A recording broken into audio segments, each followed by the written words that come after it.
விதைக்கிறவனுக்கு விதையும் புசிக்கிறதற்கு ஆகாரத்தையும் தருகிற தேவன். அவர் உங்களுக்கு விதையை அளித்து அதை பெருக பண்ணி உங்கள் நீதியின் விளைச்சலை வர்த்திக்க செய்வார். அல்லேலூயா. வசனம் சொல்றது விதைக்கிறவனுக்கு விதை. சொல்லுங்க அந்த வார்த்தையை அடுத்து சொல்ல. விதைக்கிறவனுக்கு விதை. அப்படின்னா விதைக்காதவர்களுக்கு விதை தருகிறார். விதைக்கு யார் விதைக்க தெரியும் அவருக்கு ஒரு விதை யாரும் தருகிறார். எல்லாருக்கும் விதைக்க தெரியுமான்னு கேட்டால் எல்லாருக்கும் விதைக்க தெரியறதில்ல. இப்போ நம்ம தெரியும் ஒரு லேண்ட் வாங்குறோம். லேண்ட் வாங்கி ஒரு நாற்று நடுறதுக்காக என்ன பண்ணுறோம், மக்களை வேலைக்கு கூப்பிடுறோம். யார் அதை செய்வாங்களோ அந்த வேலை தெரிஞ்சவங்களும் நம்ம கூப்பிடுறோம். வசனம் விதைக்கிறவனுக்கு விதையை, ஆகாரத்தை எல்லாருக்கும் தராராம். ஆனால் விதையை எல்லாருக்கும் தரதே இல்லை. சாப்பாடு எல்லாத்துக்கும் கொடுத்துருக்காரு, ஆனால் விதையை எல்லாத்துக்கும் தரதில்லை. ஏன்னா விதைக்க தெரியணும்ல. யார் விதைக்கிறார்களோ அவருக்கு விதையை தராராம். யார் நேரத்தை பயன்படுத்துகிறார்களோ அவருக்கு நேரத்தை தருகிறாராம். யாருக்கு தலைமைத்துவத்தை விரும்புகிறார்களோ அவர்களுக்கு தலைமைத்துவத்தை ஆர்வம் தருகிறாராம். யார் ஊழியம் செய்ய விரும்புகிறார்களோ அவர்களுக்கு ஊழியத்தை தேவன் தருகிறார். யார் குடும்பத்தை நடத்துகிறார்களோ அவர்களுக்கு தேவன் குடும்பத்தை தருகிறார்.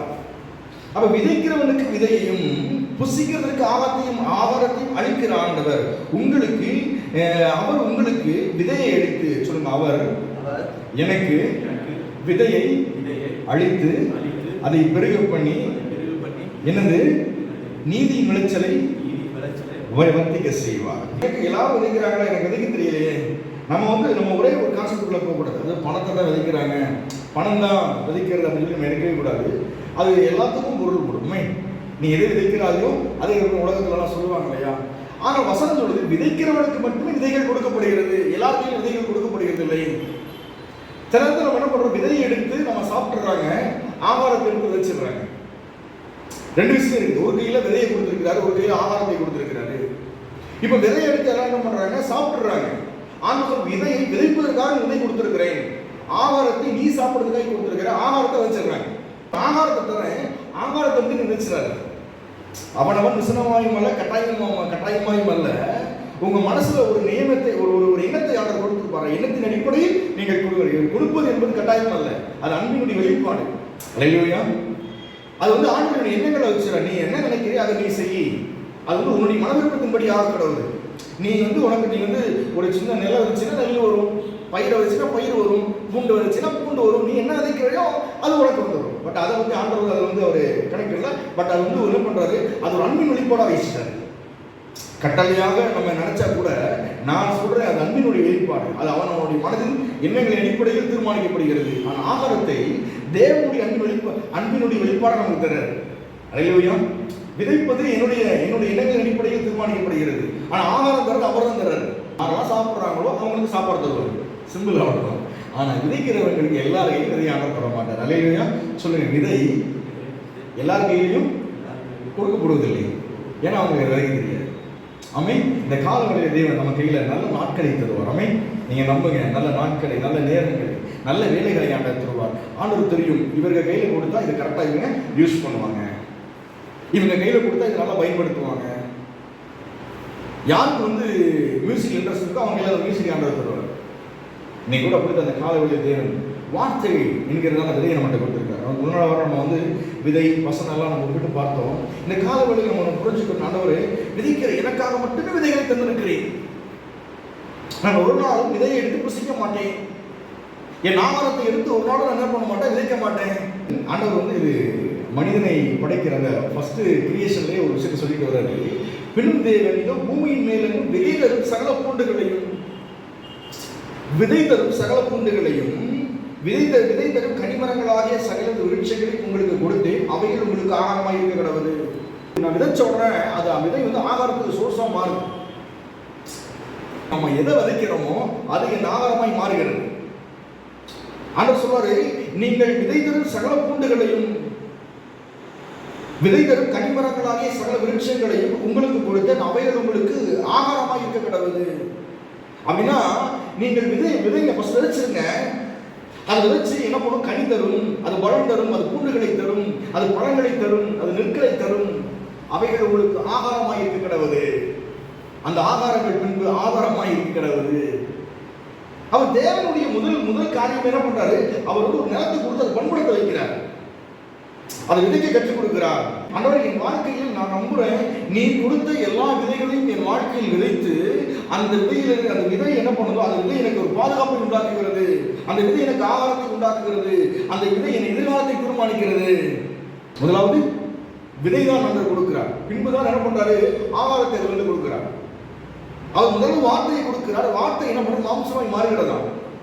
முதலாவது என் இருதயத்தில் வார்த்தை விதைத்து அந்த வார்த்தை என்ன பண்ணுது, என்னுடைய வாழ்க்கையை மாறுகிறது. சொல்லுங்க, வார்த்தை விதை எல்லாம் ஒண்ணுதான். என் வாழ்க்கையில நான் சரியா விதைக்கும் பொழுது அது நல்ல பலன் கொடுக்கும். ஈசாக்கு வந்து கேராருக்கு போய் அங்கே குடியிருக்கிறாரு. அதுல இருந்து தொடர்ந்து வாசிக்கும் பொழுது ஈசாக்கு கேராரிலே குடியிருந்தான். ஈசாக்கு அந்த தேசத்திலே விதை விதைத்தான். அல்லேலூயா. ஈசாக்கு அந்த தேசத்தில் விதை விதைத்தான். சொல்லுங்க, நான் எந்த தேசத்தில் விதை விதைக்கிறேனோ அது வளரும். நம்ம வாழ்ற நம்ம இடத்துல நாம் விதைக்கும் பொழுது அது வளரும். நீங்கள் எதை விதைக்கிறோமோ நம்ம அதுதான் வளரும். சிலர் வந்து எப்போ பார்த்தாலும் குறைகளை விதைத்துக் கொண்டிருப்பார்கள், சிலர்கள் எப்பொழுதும் நிறைகளை விதைத்துக் கொண்டிருப்பார்கள், சிலர் எப்போ பார்த்தாலும் நல்ல சூழ்நிலைகளை விதைத்துக் கொண்டிருப்பார்கள். அல்லேலூயா. வசனம் சொல்லுது, ஈசாக்கு அந்த தேசத்தில் விதை விதைத்தான். கர்த்தர் அவனை ஆசீர்வதித்ததினால் அந்த வருஷத்தில் 100 மடங்கு பலன் அடைந்தான். சொல்லுங்க, இந்த வருஷத்துல நான் 100 மடங்கு பலன் அடைவேன். கர்த்தர் அவனை ஆசீர்வதித்ததினால் அவன் 100 மடங்கு பலன் அடைந்தான். விதைக்கிறான், ஆசீர்வதிக்கிறான், பலன் அடைகிறான். விதைக்காமல் பலனை நம்ம எதிர்பார்க்க முடியாது. அவன் ஐஸ்வர்யவனாகி வர வர விருத்தி அடைந்து மகா பெரியவனானான். சொல்லுங்க, நான் ஐஸ்வர்யவனாகி வர வர விருத்தி அடைந்து மகா பெரியவனானேன். அல்லேலூயா. வசனம் சொல்றது, ஈசாக்கு அந்த தேசத்தில் விதை விதைத்தான். எந்த தேசத்தில்? நீங்கள் வாழ்கிற அந்த தேசத்துல, நீங்கள் வசிக்கிற அந்த வீட்டுல, நீங்கள் செய்கிற அந்த வேலையில நான் சரியாய் ஒரு காரியத்தை விதைக்கும் பொழுது நம்ம பிள்ளைகளுக்கு ஒன்றை கற்றுக் கொடுக்க வேண்டும். காலங்களின் நேரங்களில் எல்லாவற்றையும் காட்டும் தேவன் பெரியவர் என்று சொல்லி நான் விதைப்பேன். நான் எப்போ விதைச்சாலும் சரி அது பலன் கொடுக்கும். நான் விதைக்கிறது யாரு? நான் விதைக்கிறேன். ஈசாக்கு விதைச்சது யாரு? ஈசாக்கு. சொல்லுங்க, விதைத்தது ஈசாக்கு. அதனால அது பலன் கொடுத்துச்சு. அல்லேலூயா. நீங்கள் நான் உடன்படிக்கையின்படி இந்த பூமிக்கு வந்தவர்கள். நான் விதைச்சா அது பலன் கொடுக்கும். நீங்க ஒரு பிசினஸ் ஆரம்பிச்சா அது வெற்றி கொடுக்கும். நீங்க ஒருத்தரோட பேசினா அவன் வாழ்க்கை நன்மை உண்டாகும். சிலர் எப்போதும் குறைகளை விதித்துக் கொண்டே இருப்பார்கள். அவங்க பேசுற அவங்க சொல்லுவாங்க, அவங்க தங்க நல்லா இருக்கிறத சொல்லவே மாட்டாங்க. அவங்க தன்னுடைய வாழ்நாளில் வந்து நல்லா இருக்கிறத பத்தி பேசவே மாட்டாங்க. ஏன்னா அவங்களுக்கு அவங்க லைஃப்ல யாரோ ஒரு மோசமான விஷயத்தை விதைச்சிட்டு போயிருப்பாங்க. அது வளர்ந்துகிட்டே இருக்கும், அது கனி கொடுத்துக்கிட்டே இருக்கும். ஆண்டவர் சொல்றாரு, சார் உங்களுக்கு கனிதரும் மரங்களை நான் கனிதரும் மரங்களை கொடுத்துட்டேன். அந்த கனிதரும் மரங்கள் கனி கொடுக்கும் பொழுது அது உங்களுக்கு ஆகாரமாக இருக்கும். நீங்கள் கனிதரும் மரங்களை விதைத்து பாருங்கள். கர்த்தருடைய வேதத்தில் இரவு முழு பிரியமாக இருக்கிற மனுஷன் பாக்கியவான். அவன் நீர்க்காலின் ஓரமாக இடப்பட்ட மரத்தை போல இருக்கிறான். அவன் தன் காலத்தின் கனியை தந்து இலையுறாய் மரத்தை போல் இருப்பான். அவன் செய்வதெல்லாம் வாய்க்கும். நான் கனிதரும் மரம். அப்போனா நான் கனி தந்தோம்னா அந்த கனி பழமாய் மாறும், அது அனைவருக்கு ஆகாரமாய் மாறும். அப்போ நான் எதை விதைச்சேன்? நான் கனிதரும் மரத்தை விதைச்சேன்னா, அல்லது கசப்பான ஒரு கனியை தர மரத்தை விதைச்சேன்னா, ஈசாக்கு சரியா விதைச்சதுனால அது பலன் கொடுத்துச்சு. இந்த காலத்துல நம்ம நினைச்சுக்கிறோம், ஆண்டவரே நான் சரியா இவரை விதைக்கும் பொழுது அது பலன் கொடுக்கும். நீங்கள் பணத்தை விதைத்தாலும் சரி, நேரத்தை விதைத்தாலும் சரி, உங்கள் சிந்தைகளை நீங்கள் சரியான விஷயங்களுக்கு விதைத்தாலும் சரி, அது என்னைக்கோ ஒரு நாள் அது பலன் கொடுத்தே தீரும். அல்லேலூயா. அல்லேலூயா. சில கொலைகள்லாம் பார்த்துருப்போம்ல, இவங்க வந்து 10 வருஷத்துக்கு முன்னாடி இவங்களை கொண்டாங்க, அதனால இவர் கொண்டாரு. யார் இதை விதைச்சு வச்சா? இந்த ஆயுதத்தை யார் எடுத்தா? இப்படிப்பட்ட சூழ்நிலைகளை யார் உருவாக்குனா? இதே மாதிரி லைஃப்ல எல்லாம் விதைக்கிறவனுக்கு விதை அப்படின்னு உடனே நான் புரிஞ்சுக்கணும், ஆண்டவரே நான் விதைப்பாண்டவரே. அப்படி என்னத்தை விதைப்பீங்க? நல்ல விஷயங்களை விதைப்பேன், நல்ல எண்ணங்களை விதைப்பேன், நல்ல சூழ்நிலைகளை நான் உருவாக்கிட்டே இருப்பேன். சிலவங்க நல்ல சூழ்நிலையை உருவாக்கவே மாட்டாங்க, அவங்க வந்தாலே பிரச்சனையா இருக்கும். வசந்தோடு சமாதானம் பண்ணுகிறவர்கள் பாக்கியவான்கள். ஒரு சின்ன டிராஃபிக் என்ன கூட எப்போ பார்த்தாலும் இந்த ஊர் டிராஃபிக் இந்த வார்த்தையில வரக்கூடாது. யாராச்சும் நம்மகிட்ட கேட்பாங்க, நம்மகிட்ட இல்லாமல் கூட இருக்கலாம், ஆனால் நீங்கள் சொல்லுங்க வரும் சொல்லி சொல்லுங்க. இல்லாதவர்களை இருக்கிறவர்களை போல் அழைக்கிறாண்டவர். ஆனால் நம்ம மனிதர்கள் இருக்கிறவர்கள் இல்லாதவர்களாய் பேசிக் கொண்டிருப்பார்கள்.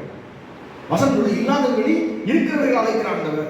நீங்கள் நம்ம லைஃப்பில் என்ன இல்லையோ, சந்தோஷம் இல்லை, நிம்மதி இல்லை, நம்ம லைஃப்பில் ஒரு ஒற்றுமை இல்லை, அதை பேசலாமே, அதை விதைக்கலாமே. ஒற்றுமையை குறித்த அந்த வார்த்தைகளை என்னுடைய வாழ்க்கையில் விதைக்கலாமே. ஆண்டவரே நாங்கள் ஒன்றாக இருப்போம், ஆண்டவரே நாங்கள் சமாதானமாக இருப்போம், நாங்கள் சந்தோஷமாக இருப்போம், எங்கள் பிள்ளைகள் சந்தோஷமாக இருப்பார்கள். நாங்கள் ஆசீர்வதிப்போம். ஈசாக்கு விதைத்தாம்னா நான் விதைச்சோம், நான் விதைப்பேன். ஈசாக்கு ஐஸ்வர்யவானா நான் ஐஸ்வர்யமாவேன். ஏன்னா ஆபிரகாமுடைய ஆசீர்வாதங்கள் கிறிஸ்து இயேசுவின் மூலமாக எனக்கு வருகிறது. ஒரு மனிதன் சரியாக இருக்கும் பொழுது அது பலன் கொடுக்கக்கூடியதாக இருக்கு. கையில ஒண்ணுமே இல்லை, வார்த்தையில எல்லாம் இருக்குது. ஆமென்.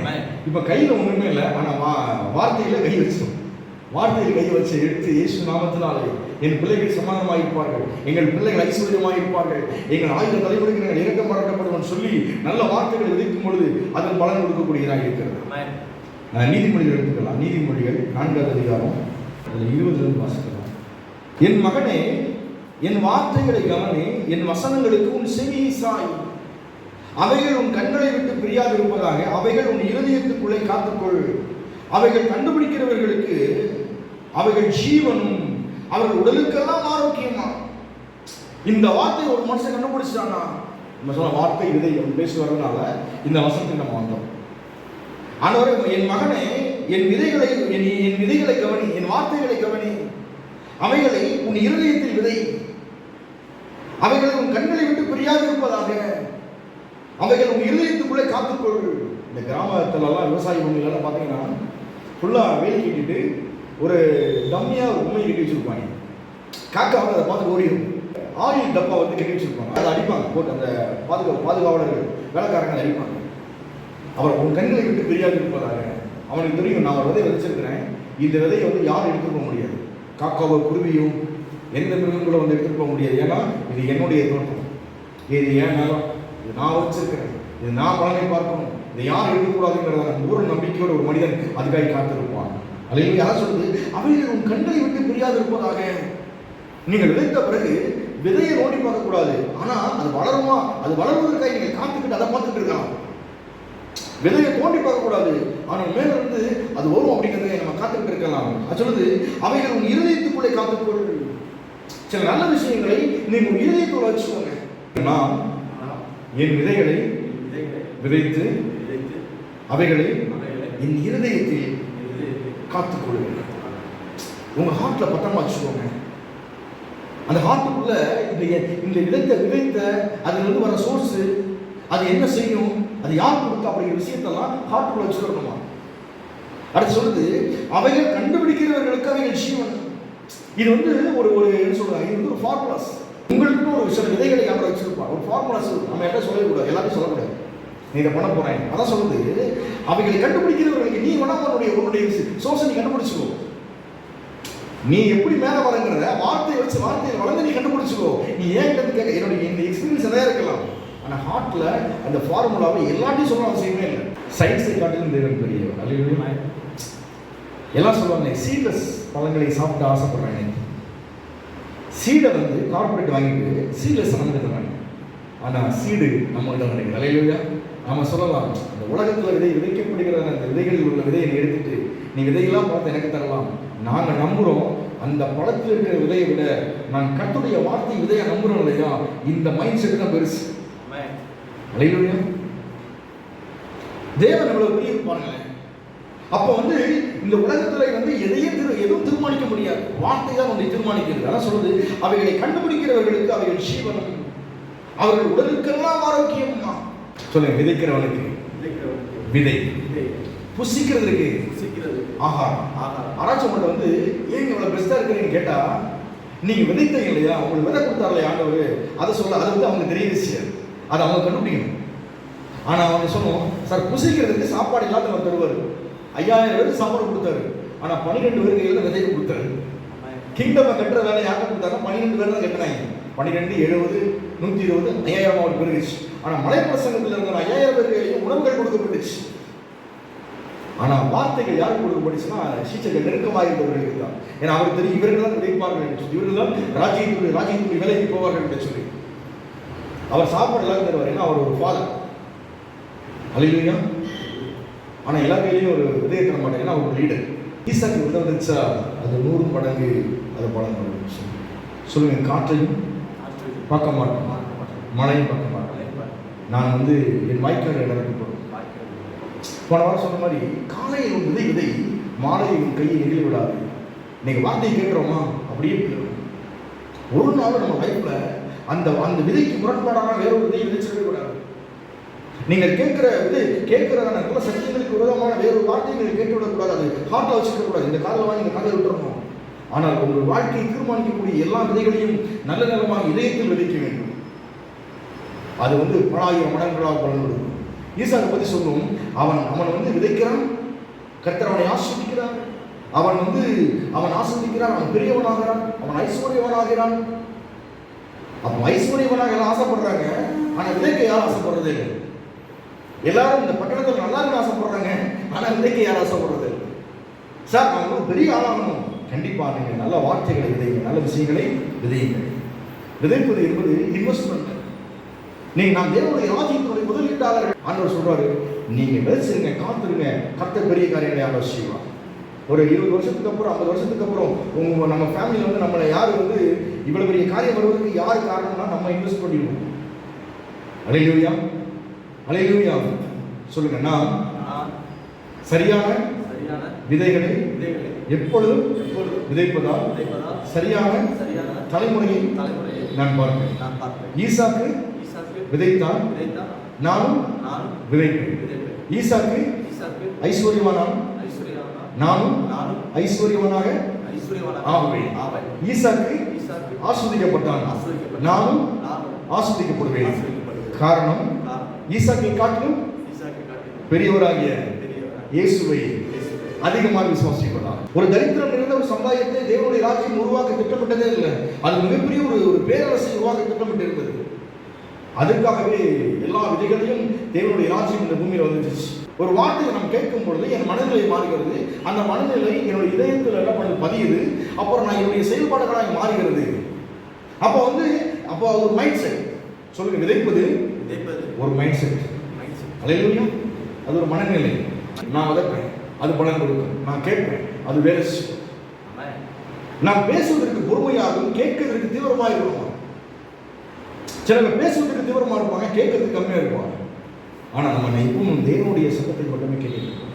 உங்களுடைய சீக்கிரட்டான விஷயத்தை யார்கிட்டையும் எழுதிச்சாங்க. அல்லேலூயா. ஏன்னா எல்லா இருதயங்களும் ஒரு நிலம் வரும். உங்களை என்கரேஜ் பண்ணுறவங்க, உங்களை ரொம்ப விரும்புகிறவங்க, உங்களை அதிகமாக நேசிக்கிறவங்க, அவங்கள்ட்ட மட்டுமே அதை பற்றி நீங்கள் ஷேர் பண்ணலாம். எனக்கு கர்த்தர் பெரிய காரியங்களை யாரை சொல்லுவோம். இந்த கால வேளையில் நல்ல விதைகளை நம்ம எடுத்துக்கணும். அல்லேலூயா. சமாதானம் என்கிற விதையை நம்முடைய குடும்பத்தில் விதைக்கும். சந்தோஷம் என்கிற விதையை நம்முடைய குடும்பத்தில் விதைக்கும். நான் சுகமாக இருப்பேங்கிற விதையை நம்முடைய குடும்பத்தில் விதைக்கும். நான் ஐஸ்வர்யமாக இருப்பேங்கிற விதையை நம்ம குடும்பத்தில் விதைக்கும். அது 1000 மடங்கு அது பலம் கொடுக்க கூடியதாக இருக்கிறது. ஏசாயா 43:18-19 சொல்லுகிறது, முந்தினவர்களை நினைக்க வேண்டாம், பூர்வமானவர்களை சிந்திக்க வேண்டாம். இதோ நான் புதிய காரியத்தை செய்கிறேன், அது இப்பொழுதே தோன்றும் என்று அறியீர்களா? நான் வனாந்தரத்தில் வெளியையும் அவாந்தர வெளிகளிலே ஆறுகளை உண்டாக்குகிறார். அவருக்கு தண்ணி வருவதற்கு ஒரு தடாகம் தேவையில்லை. அவர் தண்ணி விடுவார், அது தடாகமாக மாறிடும். அல்லேலூயா. அதான் வனாந்தரத்தில் வழி. அவருக்கு வழிகள் தேவையே இல்லை. அவர் வனாந்தரமாக வழிகளை உண்டாக்குகிறார். அவர் அவாந்தர வழியாக இருந்தால் அதில் ஆறுகளை உண்டாக்குகிறாண்டவர். மழை பூமிக்கு உலகம். ஆனால் குறிப்பிட்ட காலங்களில் எல்லா மலைகளும் நிலச்சரிவு ஏற்படுகிறது. இது எப்படி பாருங்களேன். நாம் நினைப்பதற்கு மேலாக ஒரு காரியம் இந்த பூமியில் வந்துகிட்டே இருக்கு. நம்ம சொல்லணும், அப்படின்னா அந்த நினைவுகளுக்கு மேலாக போய் கடவுளை நான் நம்ப வேண்டும்.